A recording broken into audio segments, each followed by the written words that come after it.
ఆదివారం నుంచి ఈరోజు మంటల ఆదివారం అనుకున్న ఈ సంవత్సరం అంతా తండ్రి మీ గాయకుటుంబాన్ని నైనా మీరు జ్ఞాపకం చేసుకొని నడిపించిన విధానాన్ని బట్టి తండ్రి నీ పాదాలు వందనాలు, స్తుతులు, స్తోత్రాలు రాజా. మహోన్నతుడా నీకు వందనాలు. నిత్యుడకు తండ్రి నీకు స్తోత్రం. సమాధానాధిపతి నీకు వందనాలు. వేవేల దూతలతో పరిశుద్ధుడు పరిశుద్ధుడు పరిశుద్ధుడు అని నాయన నిత్యము కొనియాడబడుచు తండ్రి నీకు వందనాలు. పగల మేఘ స్తంభంలోను రాత్రి అగ్ని స్తంభంలో నీ జనులైన ఇశ్రాయేలుకు తోడుగా ఉండి నడిపించిన పరిశుద్ధుడా నీకు స్తోత్రాలు చెల్లించుకుంటున్నావు నాయన. ఈ సంవత్సరం అంతా మీరు జ్ఞాపకం చేసుకున్నందుకు మీకు వందనాలు అయా. గడిచినది అయా నీకు వందనాలు, స్తోత్రాలు నాయన. చేరువచ్చిన వాళ్ళందరూ మీరు జ్ఞాపకం చేసుకోండి తండ్రి. పాటల ద్వారా మీ నామాన్ని మహిమపరుచుకున్నందుకు మీకు వందనాలు తండ్రి. ఏడంతలాదుగా మీరు దర్శించండి. పాటనైనా మీరు అనుగ్రహించండి అయా. వందనాలు దయగల తండ్రి. మా అందరినీ జ్ఞాపకం చేసుకున్న ఆయన ఈ మంటల ఆదివారం వచ్చిన ప్రభు అందరినీ సమకూర్చారు. దీని విశిష్టత ఏమిటో, దీని లోపల మీరు దాచిన ఆత్మీయ అర్థం ఏమిటో, దీన్ని ఎందుకు మీరు మా యొద్దకు తీసుకొచ్చారో మేము నేను అర్థం చేసుకోవడానికి సహాయం చేయండి. మా అందరితో మాట్లాడండి. మీ మాటలు అర్థం చేసుకునే శక్తి, మెత్తని హృదయం మాకు దయచేయండి. మమ్మల్ని జ్ఞాపకం చేసుకోమని యేసు నామంలో అడిగి వేడుకుంటున్నాం తండ్రి, ఆమేన్. దేవుని నామంలో అందరికీ వందనాలండి. ప్రవచనం లేదా దర్శనం ఏంటండి? ప్రవచనం లేదా దర్శనం అది హిందూయిజం అయినా, క్రిస్టియానిటీ అయినా, జూడాయిజం అయినా, మరి ఏ రిలీజియన్ అయినా సరే భగవంతుడికి మనిషికి మధ్యలో ఒక మంచి కమ్యూనికేషన్ పాయింట్ ఏంటి అంటే, అయితే దేవుడు ప్రవచనం ఇవ్వటం, దేవుని స్తోత్రం, లేదా దర్శనం ఇవ్వటం. ఎందుకు అంటారా? మనిషి జీవితంలో కొన్ని శ్రమలు వస్తూ ఉంటాయి, పోతూ ఉంటాయి. అయితే కొన్నిసార్లు తన బలం చాలని పరిస్థితులు మనిషి దగ్గరికి వచ్చినప్పుడు మనిషి కోరుకుంటాడు. మనిషి అంటకంటే భక్తుడు, డివోటీ కోరుకునే విషయం ఏమిటి అంటే, నేను ఆరాధించే దేవుడు నాకు సహాయకుడైతే బాగుండు. దేవుని స్తోత్రం. భక్తుడు ఏమనుకుంటాడండి? నేను ఆరాధించే దేవుడు నాకు సాయం చేస్తే బాగుండు. నేను మొయ్యలేని బరువులు నాకన్నా బలమైన చేతులు వచ్చి మోస్తే బాగుండు. నేను తీర్చుకోలేని సమస్య దేవుడు వచ్చి చేసి పెడితే నాకు చాలా సంతోషం. అప్పుడు దేవుడు ఏం చేస్తాడంటే, ఆశపడ్డ వారికి, ఆరాధించిన వారికి ఏం చెప్తాడంటే, ఈ శ్రమంలో నుంచి నేను నిన్ను బయటకు తీసుకొస్తాను అని చెప్పి దర్శనము, ప్రవచనము ఇస్తాడు. దేవుని స్తోత్రం. దీన్ని మనం ప్రతి చోట చూడొచ్చు. దేవుని యొక్క రాకని ప్రతి భక్తుడు కోరుకుంటాడు. దేవుని యొక్క సహాయాన్ని ప్రతి భక్తుడు నమ్ముతాడు. దేవుని స్తోత్రం. ఎలాగండి? దేవుడి యొక్క సహాయాన్ని ప్రతి భక్తుడు కోరుకుంటాడు. దేవుడు సాయం చేస్తాను అని నమ్ముతాడు. అలాగే బైబిల్లో కూడా దేవుడు కొన్ని ప్రవచనాలు ఇచ్చాడు. ఏంటంటే దేవుడు కొన్ని ప్రవచనాలు ఎవరికి ఇది అంటే, జాగ్రత్తగా ఉంటే, దేవుణ్ణి వదిలేసి దేవుడికి దూరమై శ్రమల పాలైన తర్వాత యోధా వారు, ఇశ్రాయేలు వారు ఈ శ్రమల్లోంచి, బానిసత్వంలోంచి మమ్మల్ని బయటకు తీసుకొస్తావా అయ్యా అని చెప్పి దేవుణ్ణి అడిగితే, దేవుడు తన పుట్టుకను గురించి, తన సేవను గురించి కొన్ని విషయాలు ప్రవక్తల ద్వారా మనకి చెప్పడం జరిగింది. దేవుని స్తోత్రం. ఎప్పుడో దేవుడు చెప్పాడు ఏమని? నేను భూమి మీదకు వస్తాను, నేను మీకు సహాయం చేస్తాను. అందుకని చెప్పి వీళ్ళందరూ కోరుకున్నది ఏంటంటే, ఏదో ఒక రోజు దేవుడు మనకి సహాయంగా వస్తాడు, మనల్ని విడుదల చేస్తాడు, దైవ సహాయం మనకి లభిస్తుంది అని చెప్పి ప్రవక్తల ప్రవచనాలని ఎంతో గొప్పగా మనసులో పెట్టుకుని ఎదురు చూస్తూ ఉంటే, యేసయ్యను గురించిన కొన్ని ప్రవచనాలు ఈరోజు మనం చూసుకుందాం. ఏమిటి అంటే, యెషయా గ్రంథం, దయచేసి అందరం చూద్దామండి. యెషయా గ్రంథం 7వ అధ్యాయం యెషయా గ్రంథం 7వ అధ్యాయం 14వ వచనం చదువుకుందామండి. కాబట్టి ప్రభువు తానే ఒక సూచన మీకు చూపును, ఆలకించుడి. కన్యక గర్భవతి అయి కుమారుని కని అతనికి ఇమ్మానుయేలు అని పేరు పెట్టును. దేవుని స్తోత్రం, హల్లెలూయా. యేసయ్య పుట్టుటకు ముందు 700 సంవత్సరాల ముందే ఆహాజు గారితో దేవుడు యెషయా గారి ద్వారా ఒక ప్రవచనం ఎత్తి అలా చెప్పిస్తాడు. ఏమిటి అంటే, ఇదిగో రక్షకుడు పుడతాడు, శ్రమల్లోంచి మనల్ని విడుదల చేస్తాడు. ఎలా పుడతాడు అంటే ప్రవచనం ఎత్తి చెప్పాడు. ఏమని? ఇదిగో కన్యక గర్భవతి అయి కుమారుణ్ణి కనును. దేవుని స్తోత్రం. ఈ మాట గురించి చాలా మంది వ్యంగ్యంగా మాట్లాడతారు. మామూలుగా అనుకుందాం, జీవమే లేకుండా ఉన్నప్పుడు జీవాన్ని చేసిన వాడు, ఏ మనిషి సాయం లేకుండా మనిషికి రూపుదిద్దిన దేవుడు. దేవుని స్తోత్రం. ఒక అమ్మ కడుపులో జీవాన్ని పుట్టించలేడా? ఎలాగండి? భూమి నిరాకారముగాను శూన్యముగాను ఉన్నప్పుడు, అగాధ జలముల మీద దేవుని ఆత్మ అల్లాడుతున్నప్పుడు దానికి ఒక రూపాన్ని ఇచ్చి జీవాన్ని ఇచ్చిన దేవుడు, మట్టితో మనిషికి ఎంత అందమైన రూపాన్ని ఇచ్చిన దేవుడు అమ్మ కడుపులో ఒక బిడ్డను పుట్టించలేడా? మట్టి భూమి మీద లేదు, దీన్ని వెంగి వాడి తలకాయలో ఉంది. మట్టి ఎక్కడ ఉందండి? భూమి మీద లేదు, దీని మీద వ్యంగ్యంగా మాట్లాడిన మనుషుల తలకాయల్లో ఉంది. ఈ ప్రవచనం నెరవేరింది. అయితే ఈ ప్రవచనం నెరవేరినప్పుడు దీనికి సాక్షులు కొందరే. ఎవరు అంటే ఆ తల్లిదండ్రులు, వచ్చిన 3 జ్ఞానులు, మహా అయితే గొర్రెల కాపర్లు. గొర్రెల కాపర్లకు కూడా కన్యక గర్భవతి కుమారుణ్ణి కంది అన్న వాస్తవం తెలిసిందో లేదో మనకి తెలియదు. కానీ ఈ ప్రవచనం కొద్ది మందిలో నెరవేరింది. దేవుని స్తోత్రం. దీనికి సాక్షులు కొద్దిగా తక్కువ. అయితే ప్రేమ బిడ్డలారా, ఇదే యెషయా ప్రవక్త పేజీ తిప్పుదాం. 9వ అధ్యాయం 5వ వచనం నుండి చదువుకుందామండి. యుద్ధపు సందడి చేయు యోధులందరి జోడును, రక్తములో పొర్లింపబడిన వస్త్రములను. చాలండి, జాగ్రత్తగా ఉందా. యెషయా ప్రవక్త మొదలుపెట్టి ప్రతిసారి మనం ఎక్కడి నుంచో చదువుతామంటే అందరికి వచ్చిందే చెప్పండి.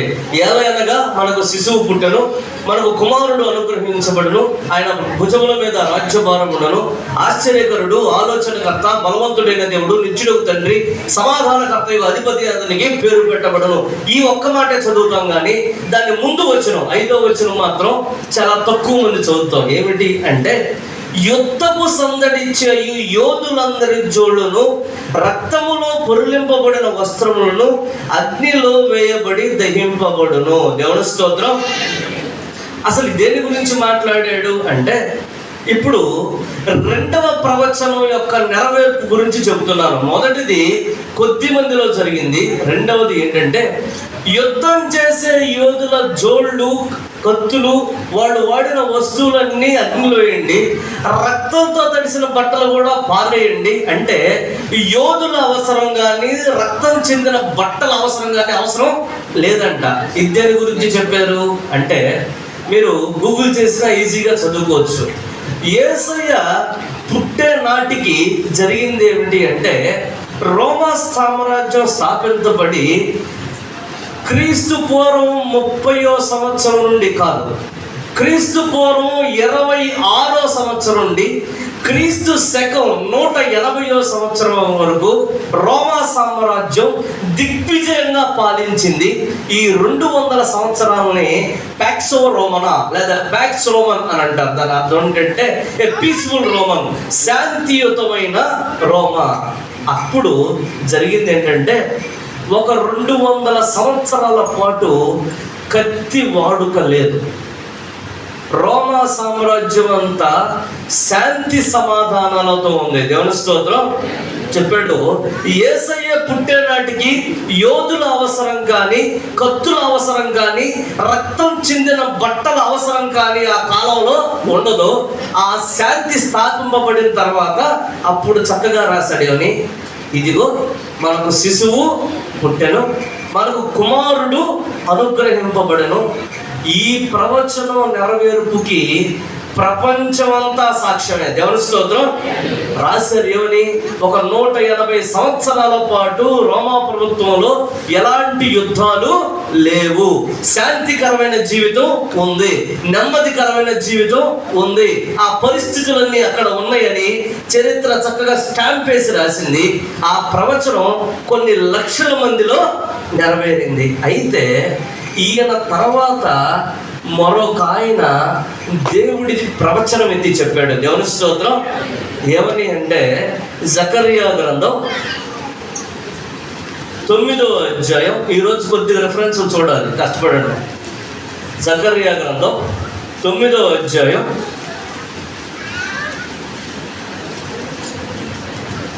జకర్యా గ్రంథం 9వ అధ్యాయం వచనం చెప్పాలా? చెప్పాల్సిందే. 9వ వచనం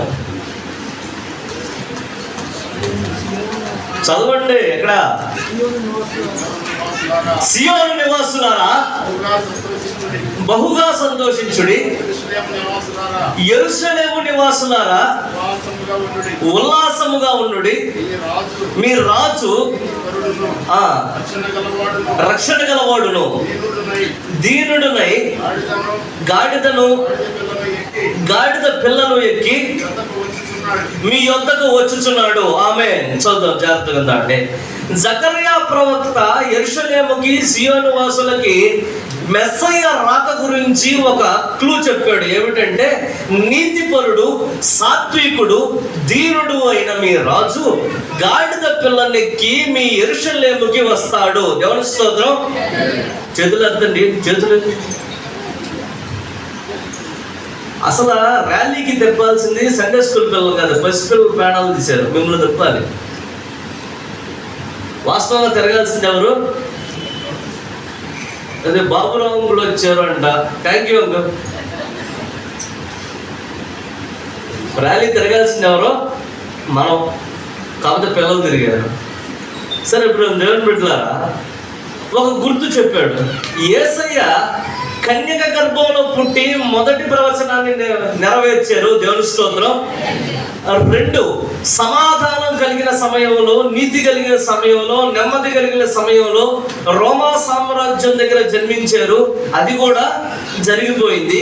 ఇక 3వది ఏంటంటే, యెరూషలేము ఎదురుగా మెస్సయ్య గాడిద మీద ఎక్కి యెరూషలేము గుమ్మం ముందు నిలబడాలి.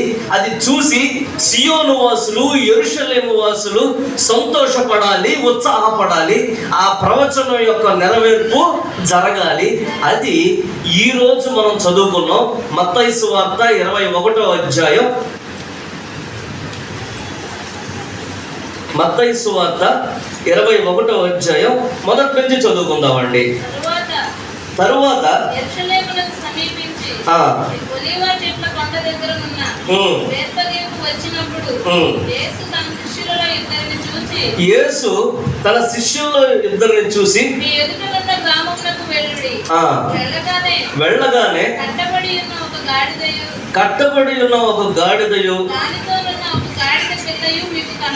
దానితో ఉన్న ఒక గాడిద పిల్లయు మీకు కనబడను. చాలక మనం చెప్పుకున్నాం. యేసయ్య బేత్పగే అనే ఒక గ్రామానికి, బేత్పగే, బేతనియా లేదా బేత్పగే 2 ఒకటే, ఒక గ్రామానికి దగ్గరికి వెళ్ళినప్పుడు ఆయన బయట ఉండి లోపలికి 2 శిష్యులు పంపి, పలానా చోట ఒక గాడిద పిల్ల కట్టుంటాయి, వాటిని తీసుకురండి అంటే వాళ్ళు వెళ్తారు. మరి ఆ యజమాని ఎలా ఇచ్చాడు? మీరు ఎప్పుడు దీన్ని అడగలేదా? వెలకట్టలు లేకుండా, ఎవరికో తెలియకుండా చదివితే వెళ్ళినోళ్ళు ఏమన్నా రోమన్ నైట్స్ లాగా ఒక టోపీ, ఒక ఐరన్ ఆర్మర్ వేసుకుని గుర్రాలకి వెళ్ళారా? పాత అంగీలు వేసుకుని నిన్న తిన్నారో మొన్న తిన్నారో తెలియక ఊరూరా తిరుగుతా వాక్యం చెప్పుకునే వాళ్ళు భేద మొహాలు వేసుకుని వెళ్ళారు. వెళ్తే వాళ్ళు అడిగారు, ఎవరికి అంటే ప్రభువుకి. ఏ ప్రభువుకి? ఇక్కడ గొప్ప విషయం ఏంటంటే, దేవుడు నడవమన్న దారిలో నువ్వు నడవాలి, సమకూర్చే పని దేవుడిది. దేవుని స్తోత్రం. దేవుడు నడవమన్న దారిలో మనం నడవాలి, సమకూర్చే పని ఎవరిది? సాధికారత చేసేది ఎవరిది? సఫలపరిచే పని ఎవరిది? నడవటం మానేసి ఎలా చేస్తావో చెప్పు, అప్పుడు నడుస్తానంటే ఏ మేలు. వెళ్ళారు, అక్కడ దేవుడు కార్యం చేశాడు. గాడిద పిల్లల్ని తీసుకుని వచ్చారు. యెరూషలేము ఎదురుగా యేసయ్య గాడిదనెక్కి పదండి లోపలికి తీసుకురండి అంటే, చూసిన వాళ్ళందరికీ అప్పటిదాకా శ్రమల్లో, బానిసత్వంలో, చెదిరిపోయిన బతుకులో ఉన్న యోధా జనాంగానికి యెరూషలేము దారి ఎదురుగా ఒక మనిషి గాడిద మీద కనబడగానే సంతోషం ఎక్కువైపోయింది. ఎందుకంటే మెస్సయ్య మన దగ్గరకు వచ్చాడు. దేవుని స్తోత్రం.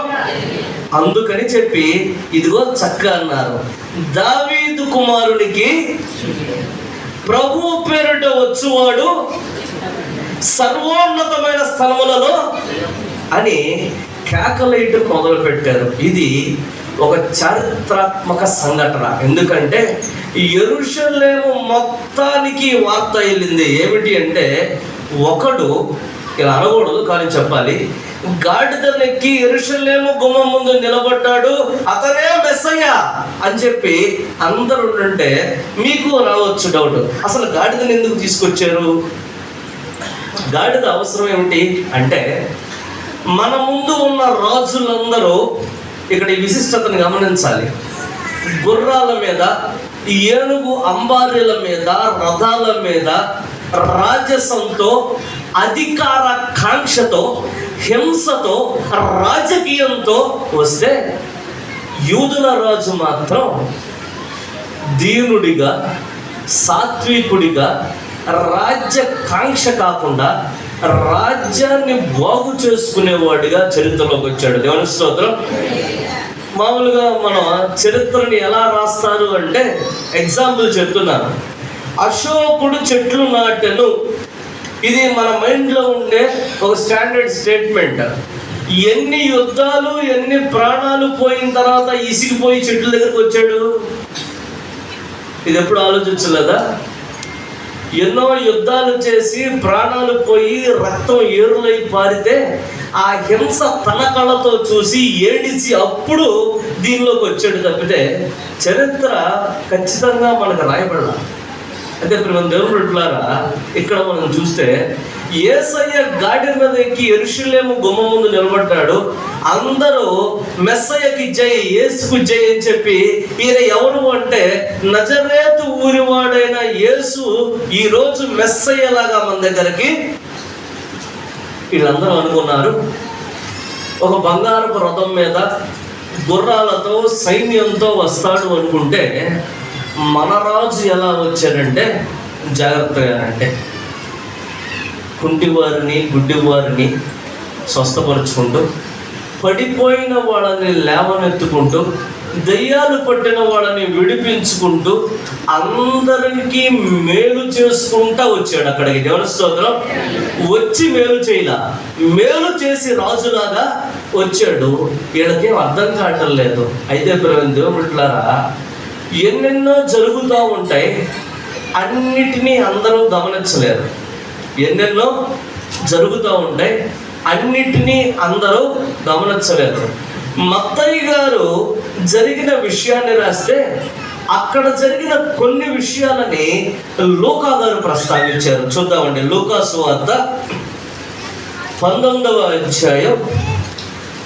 లూకా సువార్త 19వ అధ్యాయం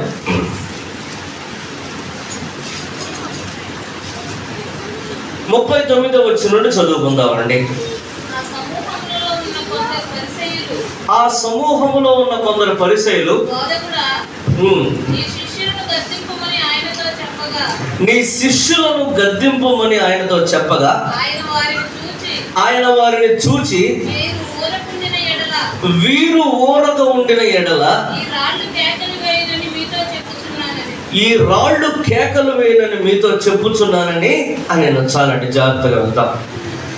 యేసయ్యని అందరూ మెస్సయ్య మెస్సయ్య మెస్సయ్య అంటే మత్తయ్య గారు ఒక డైరెక్షన్ లో రాస్తే లూకా గారు మరో మాట రాశారు. ఏమిటంటే అక్కడ ఉన్న వాళ్ళలో కొంతమంది పరిసయ్యులు, ఎవరు వీళ్ళు? ధర్మశాస్త్రాన్ని అనుసరించేవాళ్ళు, దశంభాగం తీసేవాళ్ళు, ఉపవాసం ఉండేవాళ్ళు, నిష్టగా ఉండేవాళ్ళు యేసయ్య దగ్గరికి వచ్చి, బైబిల్లో 2 మాటలు ఉంటాయి యేసయ్య గురించి. రబ్బీ అని కొన్నిసార్లు రాస్తారు, బోధకుడు అని కొన్నిసార్లు రాస్తారు. రబ్బీ అని రాసినప్పుడు అర్థం ఏమిటి అంటే, యూదుల్లో నుండి బయట ఉన్నవాళ్ళు ఈయన్ని రబ్బీ, బోధకుడు అని పిలిచేవాళ్ళు. అది అధికారికమైన పదం. బోధకుడు అని రాసిన అర్థం ఏంటంటే, యువతల మాట్లాడేవాడు యూదుడు, యేసయ్య కూడా యూదుడు. కాబట్టి జనరలైజ్డ్గా గారు అన్నట్టే, పెద్ద ఘనత ఏమి. బోధకుడా, నీ శిష్యుల్ని నోరు మూసుకోమని చెప్పు అని అంటే వీళ్ళకి అర్థం కావట్లేదా? ఒక మనిషి గాడిదని ఎక్కి యెరూషలేము ముందు నిలబడ్డాడంటే ప్రవచనం నెరవేరింది అని గుర్తులేదా? మరి ఎందుకు అన్నారంటే, జాగ్రత్తగా ఉందాం. యేసయ్య అన్నాడు, మనుషులు నోరు మూసుకుంటే రాళ్ళు నోరు తెరిచి స్తుతిస్తాయి. దేవుని స్తోత్రం. ఇది ఒక రాడికల్ స్టేట్మెంట్. ఏంటండి? మనుషులు నోరు మూసుకుంటే, మీ వాళ్ళు నోరు మూసుకుంటే మా వాళ్ళు అంటారు, మా వాళ్ళు నోరు మూసుకుంటే మీ వాళ్ళు అంటారు. కాదు, అసలు మనిషి అనేవాడు ఈరోజు మాట్లాడకపోతే ఎవరు మాట్లాడతారు? రాళ్ళు మాట్లాడతాయంట. దేవుని స్తోత్రం.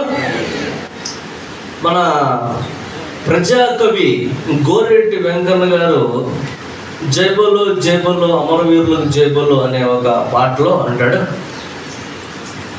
నోళ్ళ మీద కాళ్ళు పెట్టితే గజ్జలు కవాతు చేస్తాయంట, పెన్నుల్ని చంపి నేలలో పోతే గన్నులు లేసి చేతుల్లోకి వస్తాయంట.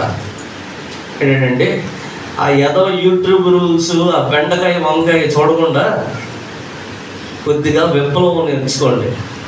విప్లవం అంటే ఎర్ర జెండాలు పట్టుకుని సిపిఎం ఆఫీస్ దగ్గర కూర్చోవడం కాదు. నీ ఇంట్లో ఈ రోజు వరకు మాట్లాడలేనిది మాట్లాడటం విప్లవం. ఏంటంటే ఈ రోజు వరకు నీ ఇంట్లో నీ కుటుంబంతో నువ్వు మాట్లాడండి, మాట్లాడడానికి ధైర్యం, ఈ రోజు దాకా నీ బిడ్డలతో, నీ భర్తతో, నీ వాళ్ళతో మాట్లాడడానికి ధైర్యం చేయండి, ఈ రోజు మాట్లాడాలి, ఎలాగైనా దీన్ని తేల్చాలి అనుకోవటం. కొద్దిగా రెడ్ అంటించుకోండి, బాగుంటుంది ఒంటికి. పెన్నుల మీద మన్ను కప్పితే గన్నులై పైకి లేచి చేతిలోకి. యేసయ్య కూడా అలాంటి స్టేట్మెంటే ఇచ్చాడు. ఏమని అంటే, మీరు నోరు మూపిస్తే రాళ్ళకి నోరు తెరిపిస్తాను. దేవుని స్తోత్రం.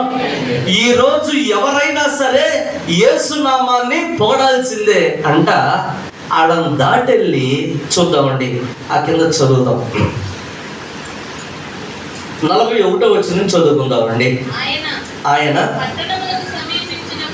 పట్టణమునకు సమీపించినప్పుడు దానిని చూచి దాని విషయమై ఏడ్చి, నీవును ఈ నీ దినమందైనను సమాధాన సంబంధమైన సంగతులను తెలుసుకునే ఎడల నీకు ఎంతో మేలు. కానీ ఇప్పుడవి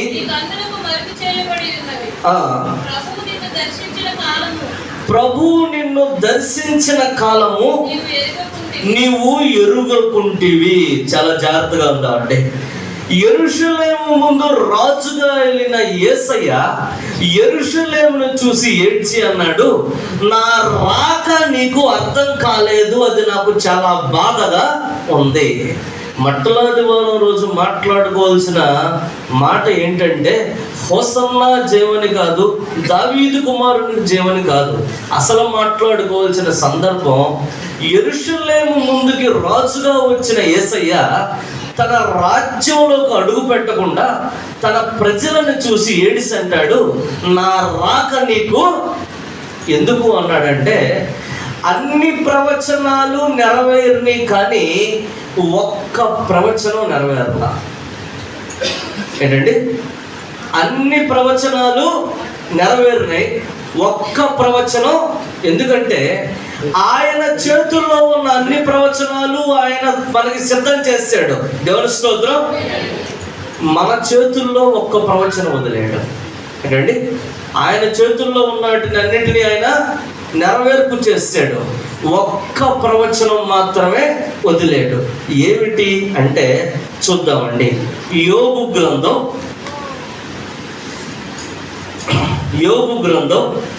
14వ అధ్యాయం. సెల్ ఫోన్ పక్కన పెట్టాలి, బైబిల్స్ తెచ్చుకోవాలి. సెల్ ఫోన్లో బైబిల్ చూడొద్దు, అది మర్యాద కాదు. యోబు గ్రంథం 14వ అధ్యాయం 4వ వచనం చదువుకుందామండి. పాప సహితునిలో నుండి పాపరహితుడు పుట్టగలిగిన ఎంత మేలు. దేవుని స్తోత్రం. హల్లెలూయా. ఇది యోబు గారు చెప్పిన ప్రవచనం. ఏమిటి అంటే పాప సహితునిలో నుండి పాపరహితుడు పుట్టిన ఎంత మేలు. దీన్ని చెప్పగానే పరిగెత్తుకుంటూ ఎక్కడికి వెళ్తారంటే, మరియమ్మ గర్భంలోంచి యేసయ్య పవిత్రుడిగా పుట్టాడు కదా, అసలు దానికి దీనికి సంబంధం లేదు. మరి ఏమిటి దేవుడు అడిగిందంటే, ఒక రాజుగారు వచ్చారు, యెరూషలేము ముందు నిలబడ్డాడు. రాజుకి ఏం కావాలి? రాజుకి ఏం కావాలండి? సైన్యం కావాలి. రాజుగారికి ఏం కావాలి? చాలా విషయాల్లో చూస్తాం, ఒక రాజు మరి ఇంకో రాజు రాగానే ఎవరి తరపున వాళ్ళు విడిపోతారు, వాళ్ళు వీళ్ళకి యుద్ధం. అలాగే యేసయ్య వచ్చి యెరూషలేము ముందు నిలబడ్డాడు, కానీ ఆయన వైపు చేరడానికి ఆ రోజు సైన్యం లేదు. యేసయ్యకి కత్తులు, రథాలు, బరిసెలు కావాలా?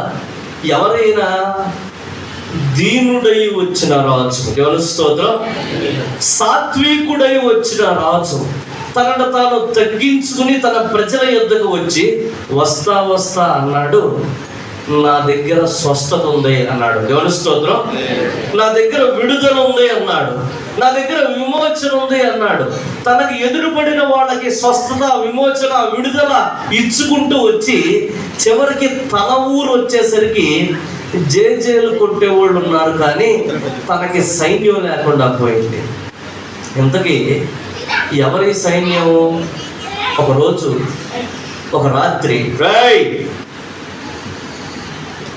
ఒక మనిషి ముసుగు వేసుకుని యేసయ్య దగ్గరికి వచ్చి ముసుగు తీస్తే ఆయన పేరు నికోదేము. అయ్యా, నువ్వు మెస్సయ్యవని నాకు తెలుసు, నీ రాజ్యంలో, దేవుని స్తోత్రం, నేను రావాలంటే ఎలా అంటే చక్కగా చెబుతాడు.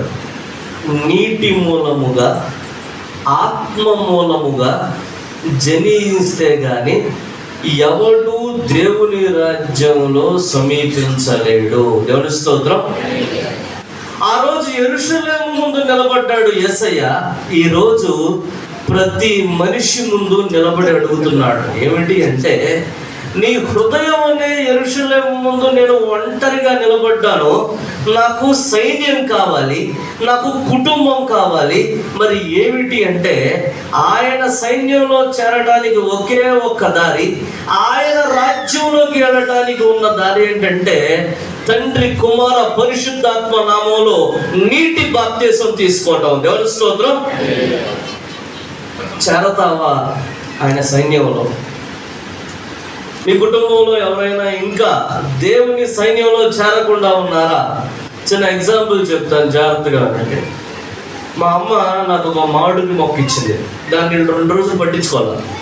అది కొద్దిగా కుంగింది. నేను మళ్ళీ దాన్ని కొద్దిగా నూనెసి ప్రార్థన చేసి దానికి కొద్దిగా నీళ్లు పోసాను. ఆ చక్కగా ఎంత అయింది తీసుకెళ్ళి బోడలో పెట్టాను. 2 రోజులు అయితే దాని పరిస్థితి. బిడ్డలు కూడా అంతే, పట్టించుకోకపోతే పాడైపోతారు. తీసుకొచ్చి దేవుడితో మెలికేయాలి. దేవుని స్తోత్రం. నువ్వు ఎవరిని దేవుడికి దూరంగా ఉంచితే వాళ్ళు ఎండిపోతారు, జీవితంలో బానిసలు అయిపోతారు. ఒకసారి మన పేటను చూడండి, చక్కగా ఈ తరం కుర్రోళ్ళు ఎవ్వరూ గ్యాస్ బండ్ ఎత్తుకోలేరు. నమ్మకంగా 100 రూపాయల పేజీ మీద రాసిచ్చేద్దాం. చక్కగా గడ్డిపోసల్లాగా, టీబీ పేషెంట్లాగా కడుపులు ఎండిపోయి గుడ్లు బయటకు వచ్చేసి, ఈ ఆడు నవ్వుతున్నాడో ఏడుతున్నాడో కూడా తెలియదు, బొగ్గ లోపలికి వెళ్ళిపోయి ఏదోలాగా ఉంటున్నారు. ఏంటిది? బానిసత్వం. మత్తుకి బానిసలు అయిపోయారు. మత్తుకి బానిసలైనా బయటకు తీసుకోవచ్చు. కిటికీకి ఒక చైన్ వేసి, ఆడి కాలు చైన్ వేసి కొన్ని రోజులు ఉంచుకుంటే కొద్దిగా అవుతాడు. ఇంకొక బానిసత్వం ఉంది. వీళ్ళు ఆరోగ్యంగా ఉంటారు, ఒకళ్ళేమో ఒళ్ళు పాడు చేసుకుంటే వీళ్ళు జీవితం పాడు చేసుకుంటారు. ఈ బానిసత్వం పేరేంటంటే ప్రేమ. ప్రేమ అనగానే మా బిడ్డల వైపు చూడమాకండి. ఇది ఒక కొత్త రోగం, ఏ వయసు వాళ్ళకైనా వస్తుంది. నేను రోజు ఉదయాన్నే వాకింగ్కి వెళ్ళేటప్పుడు ఆ బ్లూ డ్రమ్ చూసినప్పుడు అది నవ్వుకుంటా. ఇటువరకు బ్లూ డ్రమ్ కనిపిస్తే వాటర్ డ్రమ్ కొనేవాళ్ళం. ఇప్పుడు దానికి ప్రత్యేకమైన ఒక ప్లేస్ వచ్చేసింది. బ్లూ డ్రమ్ అనగా మైండ్ ఎక్కడికి వెళ్ళిపోతుంది. కారణం ఏంటి? జీవితాలు పాడు చేసుకునే బంధాలు అనే బానిసత్వం వచ్చేసింది జీవితంలో. తల్లులకి మైండ్లు పనిచేయట్లా, తండ్రులకి మైండ్లు పనిచేయట్లా, పెద్దోళ్ళకి మైండ్ పనిచేయట్లా, చిన్నోళ్ళకి మైండ్. కానీ యేసయ్య అన్నాడు, ఎటువంటి వారికైనా బెతస్దా కోనేరు దగ్గర చెప్తాడు, కుంటివారు, గుడ్డి రోగాలు, ఎన్నో వ్యాధులు కలవాడు ఎవడు దిగినా సరే అక్కడ స్వస్థత. యేసయ్య అన్నాడు, నా దగ్గర రక్షణ ఉంది, నా దగ్గర విడుదల ఉంది, నా దగ్గర స్వస్థత ఉంది, నా సైన్యంలో చేరండి. దేవుని స్తోత్రం. దేవుడి చిత్తం అయితే 9వ తారీఖు గురువారం గోడపల్లో బాప్తిసాలు పెట్టుకుందాం. సొంత నిర్ణయాలను తీసుకోలేదు, దేవుడు మాట్లాడిన తర్వాతే తీసుకున్నాను. 9వ తారీఖు గురువారం సిద్ధపడండి, మీ బిడ్డలతో మాట్లాడండి. పరిస్థితులు బాగోలేదు, దేవుడి చేతిలో పెట్టండి. దేవుడే మీ బిడ్డల్ని సైన్యంలో చేరితే సరిపోదు. మన రాజుకి తగినట్టు మన నడక ఉండాలి. ఎలా ఉండాలి? మన రాజు శూరుడు కాదు, వీరుడు కాదు, యోధుడు కాదు, రాజకీయవాది కాదు, యుక్తి కాదు. మన రాజు ఎవరంటే మన రాజు దీనుడు. దేవుని స్తోత్రం. మన రాజు విడుదల ఇవ్వగలిగిన వాడు, మన రాజు రక్షణ ఇవ్వగలిగిన వాడు, మన రాజు దేనినైనా సరే బాగు చేయగలిగిన శక్తి కలిగిన వాడు మన రాజు. అయితే ఎందుకు ఒక ప్రవచనం నెరవేరలేదు అంటే, ప్రియమైన దేవుని బిడ్డలారా జాగ్రత్తగా, అంటే మన బలహీనతలతో, మన అవిధేయతలతో మన జీవితాన్ని కోల్పోయి ఒక ప్రవచనాన్ని మనం నిర్వీర్యం చేసాం. ఏమిటి అంటే, పాప సహితునిలో నుండే పాప రహితుడు పుట్టగలిగిన ఎంత మేలు. దేవుని స్తోత్రం. పాపం ఉన్న నీలో నుండే నువ్వు కడగబడి దేవుని సన్నిధిలో అన్నిటినీ పక్కన పెట్టేసి పాప సహితుడిలో నుండే పాప రహితుడు. మరి ఎలా? దేవుడు చెప్తున్నాడు, మనం మన జీవితాలని లోకానికి అప్పచెప్పేసి లోకం పాపం అనే కత్తిని చేతితో పట్టుకొని మన కాయల్ని, మన పిందల్ని, మన చిగురుల్ని, మన కొమ్మల్ని కొట్టేసి మూడు వారిపోయిన జీవితాలను చేసేసింది. ఇప్పుడు లోకంలో మనం ఎలా ఉన్నాం? మేలు లేని మోడుల్లాగా అయిపోయాం. పరిశుద్ధత లేదు, నీతి లేదు, యథార్థత లేదు, ఆత్మఫలాలు లేవు. మోడు అనే చెట్టులాగా ఉన్నావు కానీ ఒక చిగురు కానీ, ఒక కాయ కానీ, ఒక పింద కానీ ఆత్మీయంగా మన జీవితంలో లేదు. అయితే మన రాజు మనకి ఒక పిలుపునిస్తున్నాడు. ఏమిటి అంటే చూద్దామండి, పక్కనే ఉందాం, 7 నుంచి చదువుకుందామండి.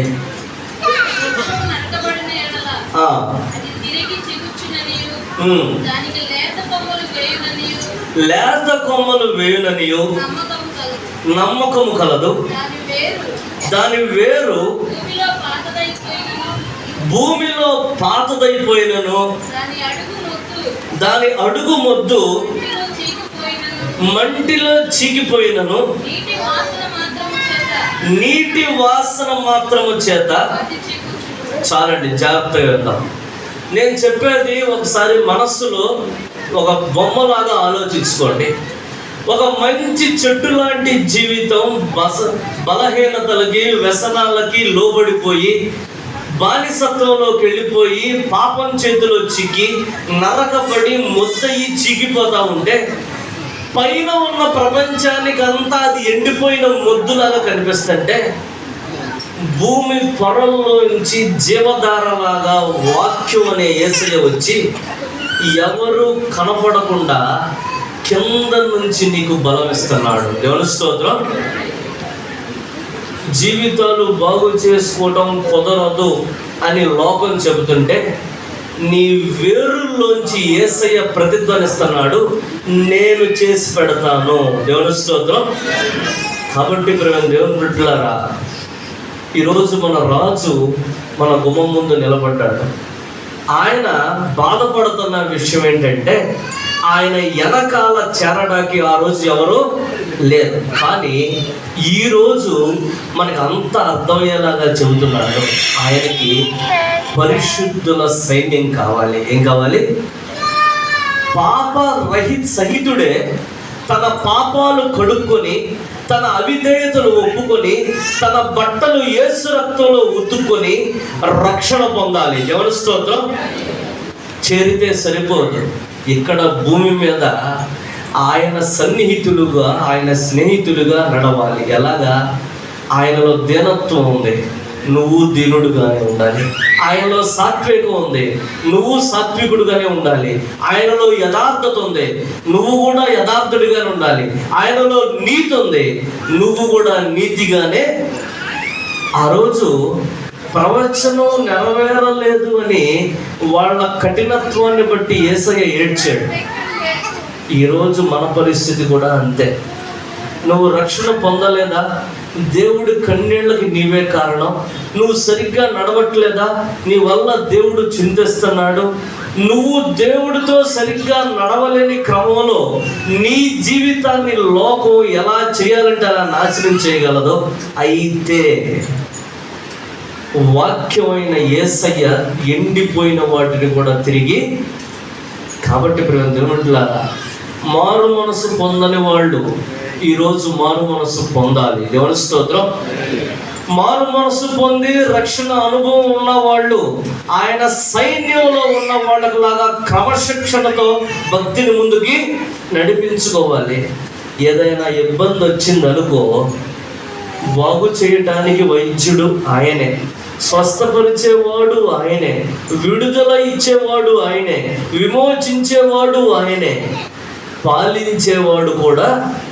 కాబట్టి ఇన్ని దేవుడు నీ ముందు పెడుతున్నాడు. నువ్వు రక్షణ పొందాలి.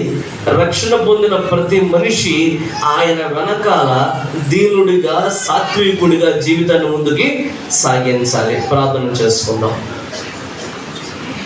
ఇదిగో మన్ను మిమ్మల్ని స్తుతించలేదని మమ్మల్ని సజీవులుగా ఉంచేవంటగా నాయన, మేము మిమ్మల్ని స్తుతించాలని మేము మాట్లాడకపోతే నా నాయన రాళ్ళు కేకలు వేస్తాయి అంట. నా నాయన ఎంత గొప్ప దేవుడు, పరిశుద్ధిగా వస్తున్నారని నా నాయన. అయ్యా, సమాధాన సంబంధమైన నా నాయన, సత్యమైన వాక్యానికి నా నాయన, అయ్యా మీ మాట వెనక నా నాయన, ఇదిగో నా నాయన, అయ్యా దేవుడు మీరు నాయన గాడిద మీద వస్తున్నారంట. నా నాయన, మీరు ఒక మార్గాన్ని మాకు చూపించినప్పుడు నా నాయన ఆ మార్గంలో మేము నడిస్తే నా నాయన, అయ్యా మాకు ఏం కావాలో మీరు అన్ని సిద్ధం చేసి ఉంచుతారంట. కానీ నా నాయన, దేవుడు మాట వెనక నా నాయన మీరు చూపు మార్గాన్ని నా నాయన నడవ. ప్రార్థన సంఘ సభ్యులు, నా కుటుంబ సభ్యులందరూ కూడా ప్రభువైన యేసుక్రీస్తు నామములో వందనాలు చెల్లిస్తున్నానండి. ఎందుకు నా కుటుంబ సభ్యులని మీ అందరికీ అన్నానంటే, నా ఆత్మీయ తండ్రి రాజేశ్వరరావు గారు ఉన్నప్పుడు నా శరీర తల్లిదండ్రుల కంటే నన్ను దేవునిలోనికి నడిపించినటువంటి ఆత్మీయ తండ్రే గొప్పవాడైనటువంటి సంకల్పంతో మీ అందరినీ కూడా నా కుటుంబ సభ్యులు అన్నాను. మీ అందరికీ విన్నతం ఏంటంటే, మన ముందు గుడ్ ఫ్రైడే వస్తుంది. మనందరం కూడా ఎప్పటిలాగానే ఎలా అయితే మరి మనందరం కూడా మరి మనం మన యొక్క పరిస్థితుల్ని అంటే అందరూ కూడా సమకూర్చుకొని దీన్ని ఎలా జరిగించుకుంటామో అలాగే అందరూ కూడా మరి ఈసారి కూడా అదే విధంగా ఉందాం. అయితే ఇప్పుడు అందరికి కూడా ఫోన్పేలు వచ్చినాయి. దానియేలు గారు నేను యవనస్తులం అయిపోయాం, మా అందరికీ మోకాళ్ళు సరిగ్గా పనిచేయట్లేదు, పెట్టలేకలే మేము. కాబట్టి అందరికీ ఫోన్పేలు, గూగుల్ పేలు, పేటిఎంలు వచ్చింది. కాబట్టి దయచేసి కొంచెం అందరూ కూడా సహకరించి దీనిలో మీ అందరూ కూడా పాలుభాగస్తులు అవ్వాలని కోరుకుంటూ అవకాశం ఇచ్చిన దైవదాన్ని వందనాలు చెల్లిస్తున్నాను. సరే, ఈ రోజు నుంచి ఖచ్చితంగా 4 రోజులు ఉంది మనకి గుడ్ ఫ్రైడేకి. ఈ 4 రోజులైనా కొద్దిగా ఉపవాసం ఉండి ప్రార్థన చేసుకోండి. ఒకటి. రెండోది, యేసుపాదం అన్న, బాబురావు అంకులు, నాని, నేను ఇక్కడ, బాబు అన్న, రోష్న, బాబాయి లంక, దానియల్ అన్న, సురేష్ అన్న, బాజీ, ప్రభుకిషోర్ అన్న ఇళ్ళు బోడపాడు 3 ఆరాధనలు. విజయవాడలోనేమో 11:30కే స్టార్ట్ అవుతుంది గుడ్ ఫ్రైడే ఆరాధన. బోడపాడు లంకలో 12ంటికి స్టార్ట్ అవుతుంది. మీరు ఖచ్చితంగా 3కి ఆరాధన ముగిచ్చేయాలి. మైక్ దొరికిందని చెప్పి పోయినసారి లంకలో 4 చేశారు. 12ంటికి స్టార్ట్ చేయటం, 3:05కి ఆపేయటం. ఇది ఒకటి. గుడ్ ఫ్రైడే రోజు చెప్పారు కదా పెద్దోళ్ళు, మొన్న దగ్గర పెళ్లి కార్డులు పెంచి అలసిపోయి ఉన్నాడు పెద్ద ఆయన కూడా అంతే, నెల తేడాయేగా. ఒక పెళ్ళికి ఎట్టయితే ఇంకా మిగతా పెళ్ళిళ్ళు ఏం చేస్తారు? ఒకటి. 2, ఈస్టర్ ఆరాధన శనివారం క్రమం అలాగే ఉంటుంది. ఇది ఈస్టర్ ఆరాధన ఉదయం 4:30 గంటల నుంచి సూర్యుడు ఉదయించేదాకా జరుగుతుంది. 6 అయితే 6 దాకా చెప్తాను, 7 అయితే 7 దాకా చెప్తాను. ఇది చక్కగా నేను కూడా గడ్డలు చేయించుకుంటాను, మీరు కూడా గడ్డలు చేయించుకుని పునరుద్ధాన ఆరాధనకి తలస్నానం చేసి రండి. రాత్రి కట్టుకున్న చీరలతో, నిన్నేసుకున్న బట్టలతో కాకుండా పరువు తీసి పారేయటమే. చక్కగా తలస్నానం చేసి నీట్గా షేవ్ చేయించుకుని పునరుద్ధాన ఆరాధనని పవిత్రంగా. ఇదైతే రేపు 31వ తారీఖు మంగళవారం ఉదయం 11 గంటలకి లక్ష్మ ఆంటీ వాళ్ళ ఇంట్లో కూటం. మనవరాలకి అన్నప్రాసన. మంగళవారం ఏమో 11:30 గంటలకి బాడోపేటలో లక్ష్మ ఆంటీ వాళ్ళ ఇంట్లో. బుధవారం క్రమం బుధవారమే, గురువారమే. శుక్రవారం మనకిక్కడ 11:30 గంటలకి, బోడపాడు లంక మాత్రం 12 గంటలకి. 3ంటికి ఆపేసేయాలి, 4ంటికి అందరూ ఇంట్లో ఉండాలి. ఇంకోటి, ఎవరెవరికైతే మాటలు ఇచ్చానో రోజు 6 నుంచి ఉంటాను, రండి, కలిసి ప్రిపేర్ అవుదాము. నేను ఒక థీమ్ చెప్తాను, నాతోనే ప్రార్థన చేసుకోండి, నాతోనే ప్రిపేర్ అవ్వండి. నేను ఒక్కడనే వాక్యం బాగా చెప్పాలనుకుంటే అసలు మిమ్మల్ని పట్టించుకోవాల్సిన అవసరం లేదు. ఎవరు వెళ్ళినా సరే వాక్యం కమ్మగా ఉండాలి. ఎవరి స్తోత్రం. ఎవరు వెళ్ళారన్నా అసలు ముఖ్యమే కాదు, ఎవరు వెళ్ళినా.